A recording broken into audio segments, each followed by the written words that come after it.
Telah terjadi perampokan tadi pukul 21.40 WIB di toko Amanda Jaya Penarun, Aceh Timur. Pelaku 3 orang menggunakan senjata api laras pendek dan berhasil menggasak uang 140 juta rupiah. Pelaku sempat melepaskan tembakan.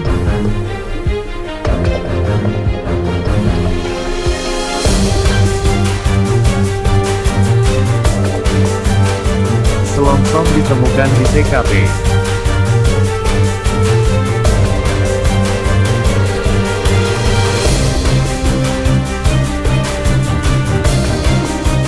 Saat ini pelaku sedang dalam pengejaran aparat keamanan.